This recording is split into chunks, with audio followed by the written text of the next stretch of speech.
Hi, I'm Dan Schmitt. I do a motorcycle racing TV show called Team Chicago Challenge. My email is teamdan45@gmail.com. My website is teamchicago.tv. That needs to be improved. I have to find time to redo it. We're here at the Rock celebrating the location of the first automobile race in the United States of America. I already did a show from that event.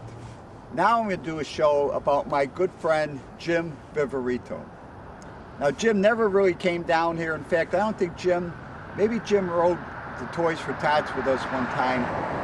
But Jim Viverito, as far as a motorcyclist, was quite a person. And I'm dedicating this show to Jim. First of all, let me say today is Thanksgiving. And I have much to be thankful for. First of all, I'm thankful for my first wife, Kathy, who was my childhood sweetheart, and we had 2 children. Now I have 8 grandchildren and 5 great-grandchildren. So I'm very thankful to my grandkids.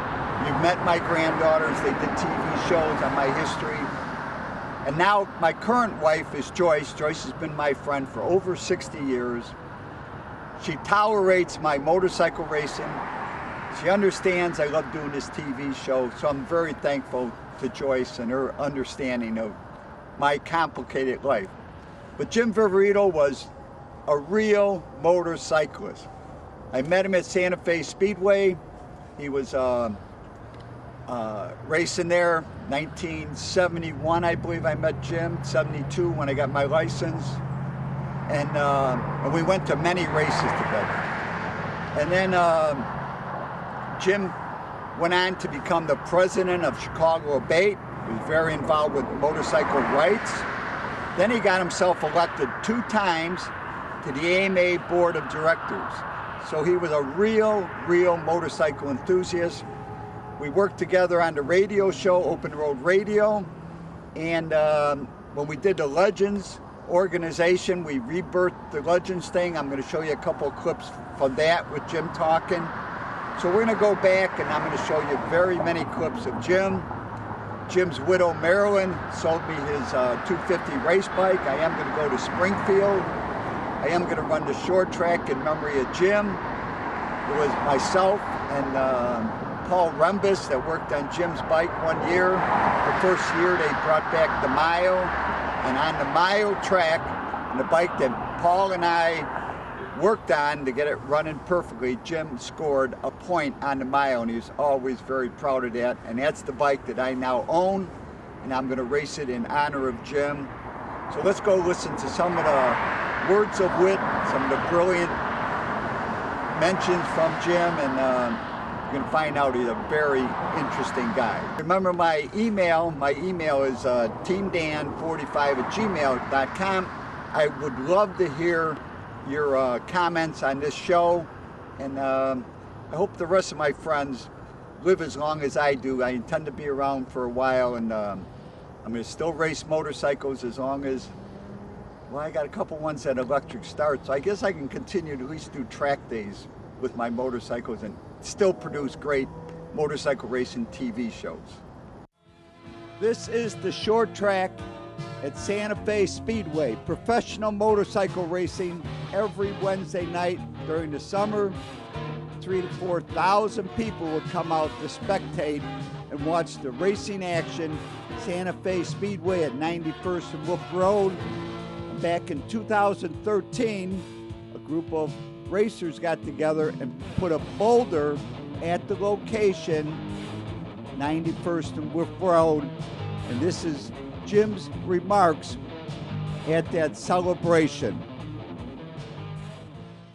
Really appreciate the opportunity to be here today, because Santa Fe Speedway was where I spent my misspent youth. Anyways, the American Motorcyclist Association was formed in 1924, and its main purpose was to sanction motorcycle racing. And they did that through the 1920s and into the 30s and into the Depression, where they started what they call the Class C form of motorcycle racing, which meant you had to have motorcycles that you could buy at a dealer rather than one-off specials.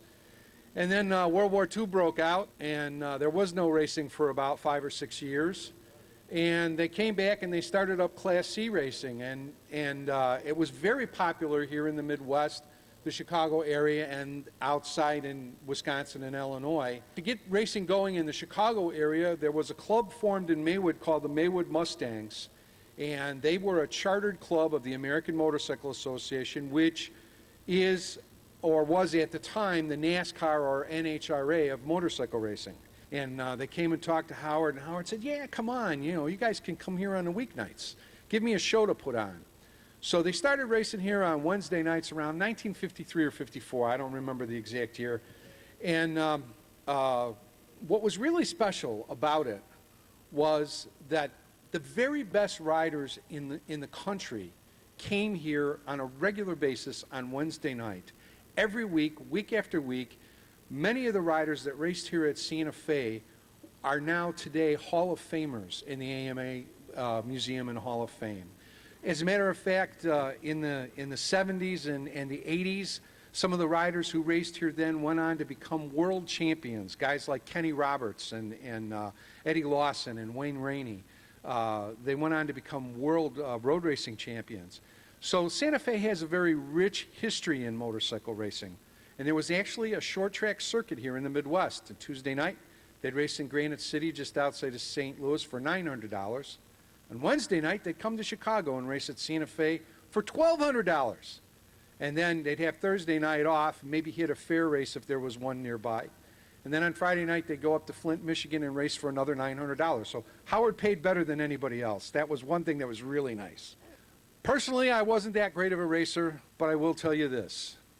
Coming to Santa Fe Speedway and working hard to be a racer kept me out of a lot of trouble. There were a lot of riders I looked up to, not just the national stars, but local guys, and some of them are here today, like Bill Wilt and Dan Schmitt. And some of the names that you might remember from motorcycle racing here, Pat McHenry and George Mack, and George Mack Jr., who him and I raced together, and I even sponsored him for a while. It kept me out of trouble. It kept me entertained. I got a chance to rub elbows with my heroes, and I'm very honored to be here today and participate in the dedication of a very historic place where great motorsport history, not just motorcycles, but cars and sprint cars and midgets. The Boulder states that Santa Fe Speedway ran from 1953 to 1995. Howard Teat built this racetrack. Stock cars, sprint cars, motorcycles, 91st and Wolf Road. Wednesday nights, a great place to be. Now, Bill Wilt was at the Legends in 2004 and recorded Jim.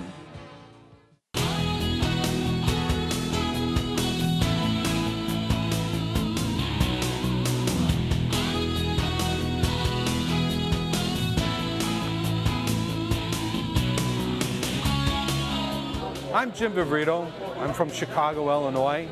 I raced at Santa Fe from around 1971 to about 1982. I rode a Yamaha motorcycle at Santa Fe.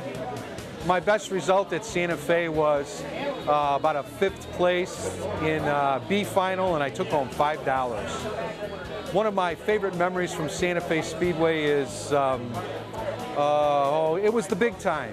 It was an opportunity for an also-ran racer like me to rub elbows with the elite of motorcycle racing and get a taste of what it was like to race in the big leagues. One of my favorite Santa Fe racing stories is without a doubt the night I saw Bart Markle crash on the back straightaway, get up, get back in the race, and actually win the race. It was an amazing feat. Never saw anything like it in my life. The best flat track racer I ever saw race at Santa Fe Speedway was probably Mark Brailsford. And I qualify that because it really wasn't on the oval, it was on the TT. I never saw anybody that could go around the TT track at Santa Fe like Mark Brailsford. I like Santa Fe's long track best because you had a little more room to race and you really got going a lot faster. It was a little more intense when you got in the turns, but it was more like racing a half mile than a short track. Santa Fe's TT track was my least favorite because I wasn't much of a TT rider, and I only raced it once or twice because TTs weren't exactly my favorite form of racing. One more thing I'd like to say about Santa Fe Speedway it's an era from the past. It's gone, but the memories I have from it will last with me forever. The people I met there, the friends I made, the great times I had in my youth. I was living my dream. I was racing motorcycles and having a ball. Jim and I restarted the Legends of Chicagoland Motorcycle Racing Brunch in 1997. Jim speaks in 1997 and again in 2017. I want to thank everybody for coming out today. We really appreciate it. It was kind of a short notice the way we put this thing together. But the word got out. We had a great turnout. I hope everybody had a good time. I know the food was good. A lot of good bench racing, and we're going to do this again next year. It's going to be a yearly tradition, the Sunday after Thanksgiving. So mark your calendars, and we'll be in touch with you all. Now, the last time there was a Legends of Chicagoland Motorcycle Racing Brunch was in 1993. And the concept was originated by two gentlemen who have been in the motorcycle business for a long time. One is Don Otto, the other is Warren White. Ladies and gentlemen, can I have your attention, please, for just a couple of minutes? Some people have left already, and I'm sorry that has happened. But I wanted to make some acknowledgments before the end of the night, before everybody left. First of all, my name was on this, but I don't want to take any credit for it. So if anybody deserves the credit or the blame, although I think it's credit, I think it's been a nice get-together, it's Dan. Dan put this thing together this year.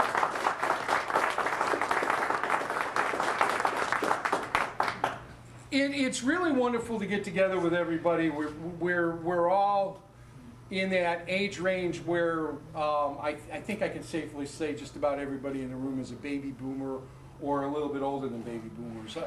If you're younger than a baby boomer, you don't remember the memories that we're celebrating by getting together here. Anyways, it's really great to remember all the great times and how lucky we all were to have lived in an era when there was weekly motorcycle racing like Santa Fe Speedway.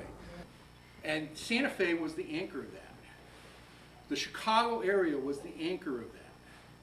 And that's something to be proud of, and it's a great memory, and it's a wonderful thing that it was an era that will never come again, that we all have great memories from. And that's what this is about. This is about getting together and sharing those memories, reliving some of those moments, some of those great times. I call it my misspent youth, but the reality is, man, I could have done a lot worse. So anyways, thank you all for coming. I want to make a few acknowledgments.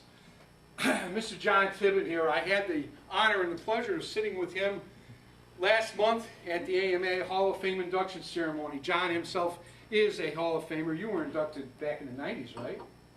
No, early 2004. Okay. John's been in the Hall of Fame since 2004, and a lot of guys around the room that gave so much to the sport, like Betzel here, who promoted so many races.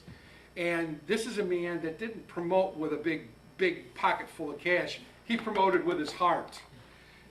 Believe me, he promoted with his heart. And I'll tell you, I look back at some of the races I went to that he promoted, and they were a blast. Then you got Dan and Bill, a couple other guys around there. Dave Bogus, I see. Chuck, where you at, Chuck? These guys made junior and expert. Some of us never did that are in the room, and they actually got to step a little bit closer to the being able to run the nationals and stuff. But that's another thing that was so great about Santa Fe. If you raced at Santa Fe on a Wednesday night, even if you were an also-ran novice, it was like running the big time. Week after week after week, you were in the big show with the big guys. That's what was so cool about Santa Fe. So it's gone now, but we have the memories.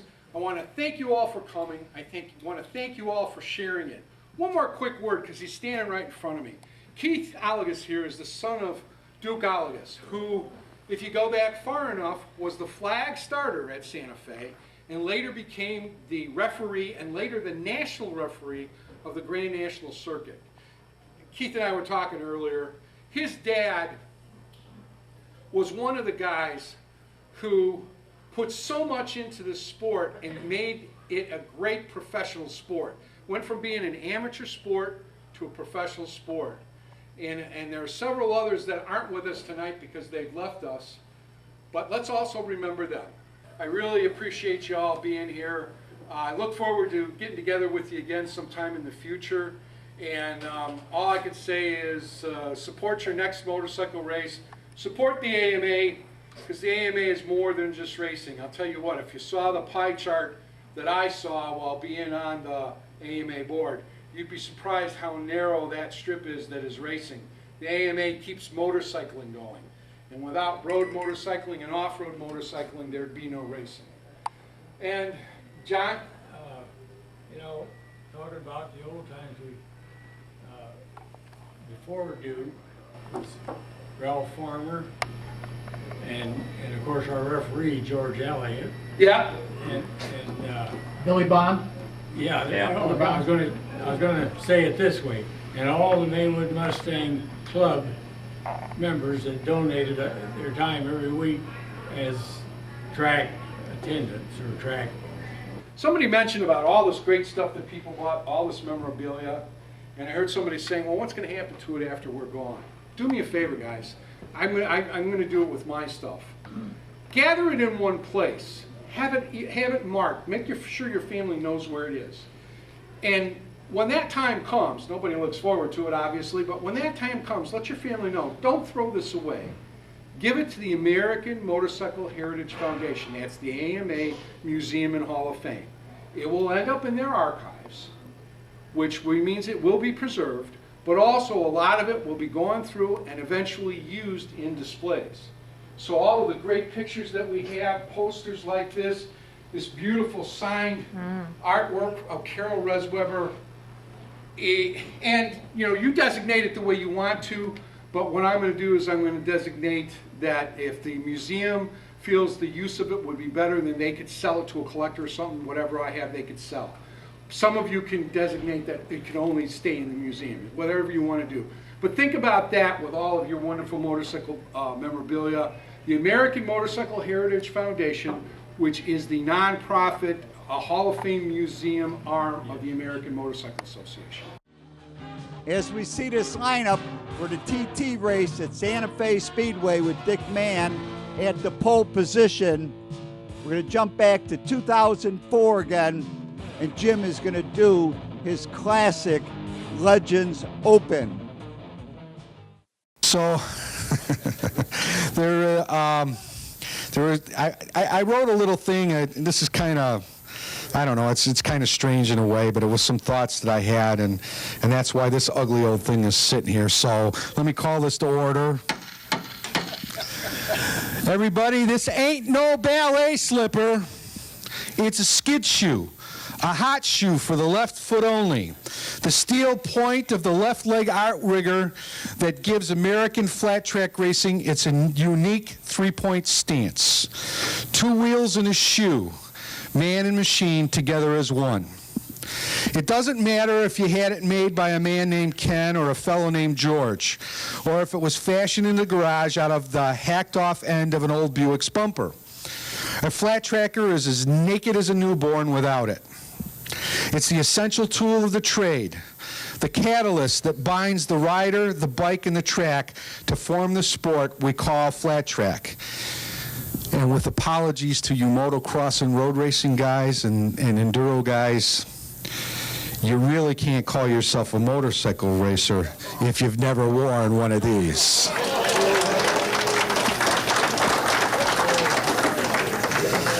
So that's my little ode to the skid shoe. I caught up with Jim at the Mods versus Rockers Street Fair back in 2009. This is on Lincoln Avenue, just south of Diversey. Motorcycles, scooters, get together. And Jim will tell us a little bit about this event. I'm Jim Viverito, and we're here at the Mods vs. Rockers annual motorcycle show put on by the Ton Up Club Chicago chapter. This is a celebration of all things motorcycle, especially older and vintage bikes. This is our 5th year doing this, and we get tremendous cooperation from the residents here on Lincoln Avenue and the businesses. And we just got a tremendous turnout today. We got great weather and some really beautiful motorcycles. There's a 1947 Indian here, a lot of 50s, 60s, and 70s British bikes, a lot of modern machines too, great Italian and German machines, BMWs, Moto Guzzi's, Ducatis. This is one of the happenings for motorcycling in Chicago, and if you missed it, make sure you come next year, because it's traditionally on the day before Father's Day. So prepare for sun, prepare for heat, and come on out, enjoy yourself. We usually have good weather. We figured out why, and we're going to make sure that we stick to what works. So appreciate Dan putting me on again to talk about Mods vs. Rockers. I've been a member of this club now since 2006. Us old guys, we revert to the 19 once in a while.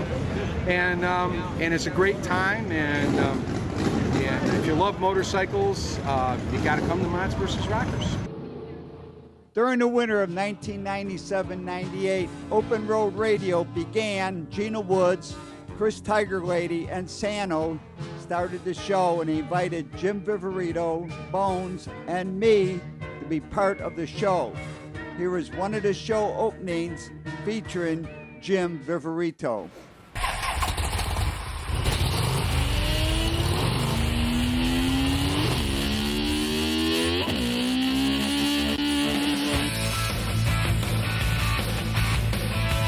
Time to ride, America. Open Road Radio is on the air and ready to roll with Gina Woods, Jim Viverito, and Dan Schmitt. With on-the-road commentary with Biker Bob and Elaine. Open Road Radio is America's premier motorcycle talk show, featuring news, celebrities, tech tips, and more. Open Road Radio is sponsored by DGY Motorsports and by SNS Cycle. And now, with WD-40 as their aftershave, here's our hosts of Open Road Radio. Woo! And it is Open Road Radio, and here we go. Jim, take it away. Well, here it is Sunday evening, and Open Road Radio, your weekly radio source for all things motorcycle, is on the air. This week, we're doing it in the dirt. Desert to forest, through deep woods to dry lake beds, across the creek and into the swamp, out onto the cornfields and bean fields, over hill and dale. Dirt biking is enjoyed by millions, and we've got the lowdown on making tracks with those knobby tires. Joining us tonight in studio as our special guest co-host is Jeff Fredette, owner and operator of Fredette Racing Products. Jeff is a multi-time gold medalist in the International 6 Days Enduro, sometimes referred to as the Olympics of motorcycling. Just other things, Jeff is also one of the fastest ice racers around. Also joining us tonight will be Dana Bell of the National Off-Highway Vehicle Council, who will be filling us in on the efforts of those who want to severely restrict and even ban off-road motorcycling, and about what's being done and what we all can do to fight these restrictions. That's right. Well, Dan Schmitt is off racing, but he'll be calling in his Team Chicago race report along with Dave Derringer's report from the motocross circuit. Jim had a voice for radio. I invited Chuck Weber, Bill Wilt, and Jim over for my show called What's Cookin' with the Champs. Jim's got another great story about racing motorcycles. Flat track racing became my adopted sport the first time I saw a race at Santa Fe Speedway. So I went on a quest to eventually one day be able to race at Santa Fe, and I achieved that part of it. I wasn't a great racer. I don't want people to think that I was better than I was. I was a perpetual also ran, but I had great experience just being part of it. The people I met, the era that I was doing it in, people just like Dan and Chuck and Bill here. I mean, you made expert, Dan, and Bill. Did you make expert or junior? No, I was broken as a junior. Okay, you made junior. Chuck, you made junior. Did you make expert. You made expert? Yeah. I never made it that far, but I got a chance to travel with, meet my heroes, learn a lot about mechanical things and engineering, and it was just the whole experience for the 15 years that I carried an AMA license was definitely worth it. I wouldn't change anything except to be a better racer. But that wasn't in the cards for me. One of the entrees I created was the racetrack veggie tray. Now let's listen to the food critics, Crazy Art and Jim. I didn't know what a racetrack veggie tray, but it was fantastic. It was great, good to have your veggies, get your ruckus in your system, help your diet. But I want to brag about that chicken. It was so soft and tender, juicy and flavorful and spicy. Again, I just loved it.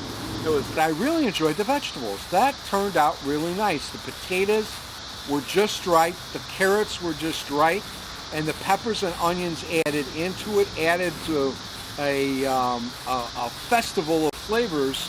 And I love vegetables like you do, so I really enjoyed that. Thank you, Jim. Jim was a great motorcycle racer, great representative of the motorcycle industry, battling for the rights, working with the AMA for all of us. And we shared many, many, many wonderful memories of racing motorcycles in the 70s through the 80s. And as we see this footage of the long track at Santa Fe Speedway, Jim's favorite track, contact me. It's teamdan45@gmail.com. I'd love to hear from my audience. Let me know what you think of this video clip. Remember, you can always search on YouTube with Dan Schmitt Motorcycle Racing for great motorcycle racing action. I highly encourage you to visit the World of Motorcycle Museum. They're in Winamac, Indiana, 4 miles south of North Judson on Indiana 39. Give them a call first at 574-896-3172. It's a great trip and a great collection of motorcycles. Godspeed, Jim.